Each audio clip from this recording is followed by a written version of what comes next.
Pra mim é um pouco difícil falar sobre Shingeki agora, porque eu ainda não terminei, o anime não terminou ainda. Mas ao mesmo tempo tem tantas reflexões, né, que a gente dá pra fazer ao longo desses 9 anos aí.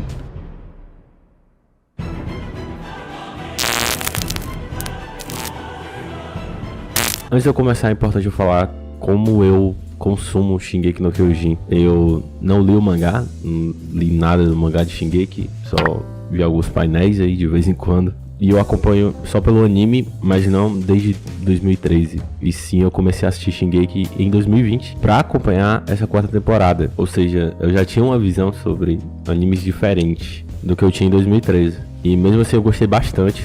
Eu acho que eu também gostaria em 2003 se eu tivesse assistido. Por conta de que Shingeki, ele é bom em tudo que ele se propõe a fazer. Ele tem sim seus pontos baixos, mas os pontos altos são tão altos, dependendo do contexto, que vale a pena. E é assim que eu me sinto também, né? Antes de chegar no final do anime em si. As 3 primeiras temporadas de Shingeki são muito boas e elas casam perfeitamente, né? O estúdio que foi escolhido para animar, o diretor, tudo casa muito bem com a proposta do anime naquele momento. É simplesmente surreal, uma coisa que eu não vi parecida ainda aquelas cenas do sistema de locomoção 3D que a gente via principalmente entre a 2ª e a 3ª temporada, sabe? Surreal, incrível, algo que eu não sei nem explicar direito o quão aquilo é diferente e muito massa de se assistir.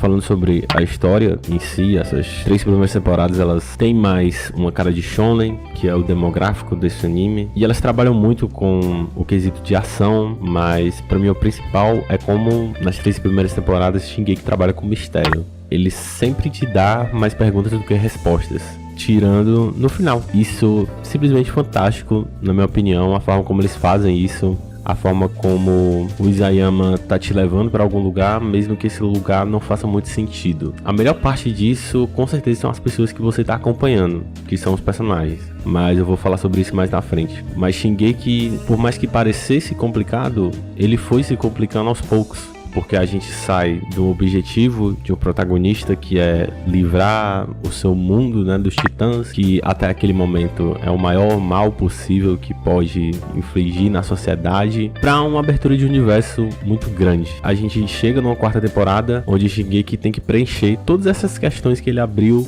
no final da 3ª. E aí, né, para colocar em prática essa mudança de tom que a história ia ter a partir daquele momento, foi necessário adotar novas práticas, tanto na parte de produção quanto na parte de escrita. Acho que tudo. Shingeki, quando chegou a 4ª temporada, mudou muito das 3 primeiras. Mas antes de começar a falar sobre a 4ª temporada em si, é importante a gente também falar sobre o contexto de Shingeki no mundo. Vamos ser finalmente livres. Toda vida que eu vou fazer um review de anime aqui no canal, eu sempre gosto de pesquisar e falar sobre a parte da produção dele, que é falar sobre o diretor, quais são os outros trabalhos dele, o escritor do mangá ou da história, o roteirista, e também do estúdio, né, que talvez sejam as variáveis principais dessa equação. Mas eu não quero abordar isso aqui porque acho que todo mundo já sabe, né, sobre as questões de produção interna de Shingeki, mas queria falar um pouco sobre Shingeki no geral e no lugar dele na cultura pop hoje em dia. Talvez, assim como Kimetsu no Yaiba, mas não da mesma forma, Shingeki também é muito famoso, Shingeki também faz muito barulho, e qualquer tentativa de racionalizar ou justificar alguma coisa que faz muito sucesso, né, com todo mundo, que a maioria das pessoas gostam, é muito difícil, sabe? Porque a gente sempre vai esbarrar em algumas coisinhas que vão dificultar encontrar essa resposta. Então eu acho que é talvez não olhar o porquê Shingeki faz sucesso,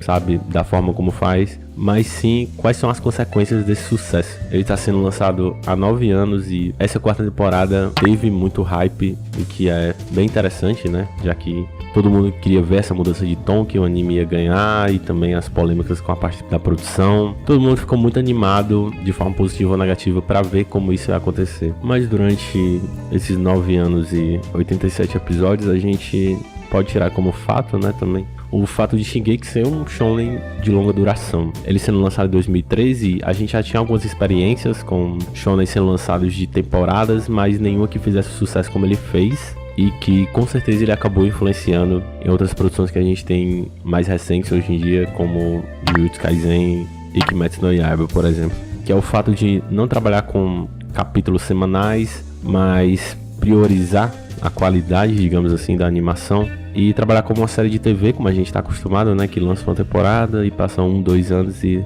lança a próxima. Esse respiro na produção é muito importante, pelo menos na minha opinião, já que a gente sabe que as condições de trabalho dos animadores japoneses não são das melhores, mas é interessante a gente ver como há essa priorização, né, hoje em dia, da qualidade, principalmente da animação, em detrimento do acompanhamento, né, como é One Piece até hoje e faz muito sucesso. E também a própria questão de que Shingeki no Kyojin, na sua série principal, não tem fillers. Ele tem OVAs por fora, mas não tem fillers. É aquilo e ponto final. Eu vim de Eldia, do lado de fora das muralhas.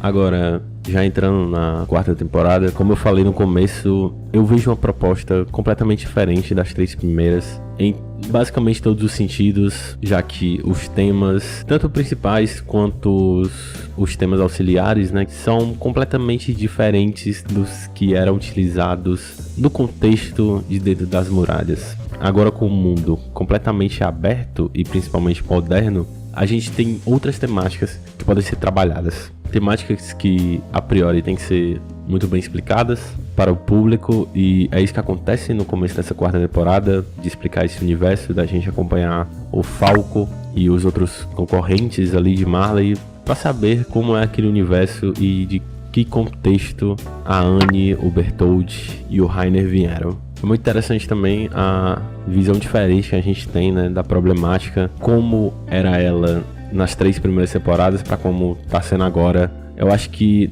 nos 2 casos, enxerguei como um todo a história do Eren querendo libertar seu povo, seja da ameaça de titãs ou seja do preconceito do próprio mundo. E nas 3 primeiras temporadas a gente acabava tendo uma certa esperança, né? Um sentimento de esperança que ele ia conseguir fazer isso, que algum momento, por vias tecnológicas ou pela simples força do Eren, eles iam conseguir ser libertados. Mas quando o universo se abre na quarta temporada, a gente passa a ter muito mais uma sensação de desespero, de que o inimigo é muito diferente agora, sabe? Talvez inimigo não seja nem a palavra certa para esse contexto, mas que o obstáculo que ele tem que enfrentar é muito maior nesse momento.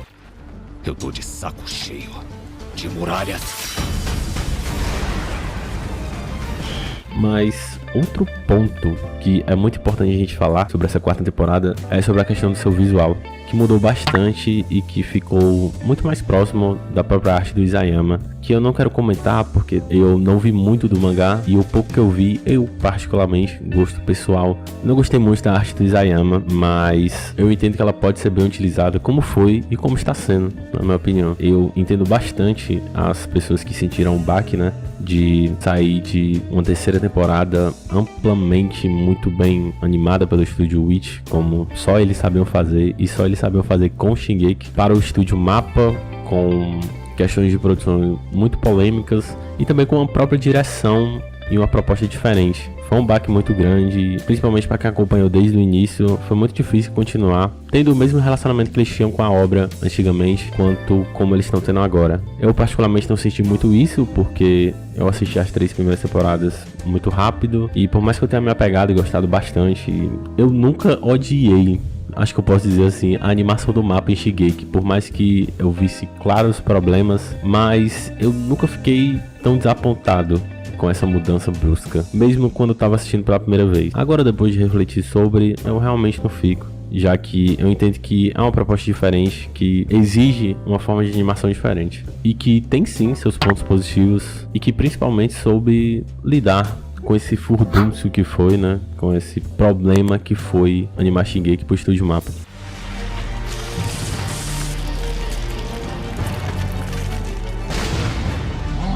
Shingeki como um todo, por mais que eles tenham mudado muito de contexto, né, dessas 3 primeiras temporadas pra quarta, ele continua tendo o ponto forte maior do desenvolvimento de personagem, e isso se manteve primoroso ao longo do anime inteiro. Eu acho que essa construção de personagens sempre foi um ponto ultra positivo de Shingeki no Kyojin. Por mais que tenha alguns personagens que a gente vê que tem uma falta disso, na minha opinião, talvez. O próprio caso da Mikasa e do Armin. Mas, pra mim, o principal, a cereja do bolo de Shingeki é o seu protagonista, não tem como falar dele sem falar do Eren. Esse sim teve uma mudança, uma construção muito boa ao longo das temporadas. E que, por mais que você se identifique ou não com a forma como ele age, a gente tem que aplaudir a forma como ele foi trabalhado nessa 4ª temporada. Porque nas 3 primeiras temporadas, o Eren era visto realmente como protagonista, aquele que ia mudar o mundo e que principalmente sabia como ele queria mudar o mundo. A gente ouvia os pensamentos dele,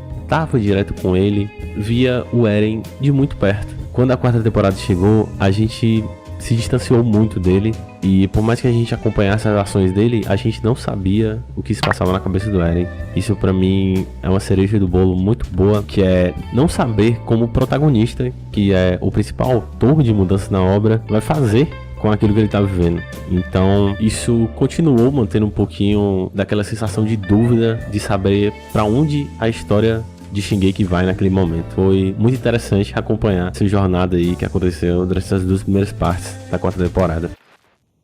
Eu deixei cair. Acho que essa vida no hospital tá me deixando meio molenga. Então acho que o que eu quero dizer é que, na minha visão, mesmo com a mudança de contexto muito grande dentro da própria história e de linhas narrativas, personagens e tudo que acompanhou essa mudança e preparação para o final da obra, ainda assim Shingeki é uma narrativa fascinante. Eu colocaria ele sim como um clássico moderno. Eu particularmente gosto bastante. Acho, principalmente por conta da sua popularidade, que vai ser muito bem lembrado no futuro, mas só dá pra saber no futuro. Então, daqui pra lá, a gente responde essa pergunta.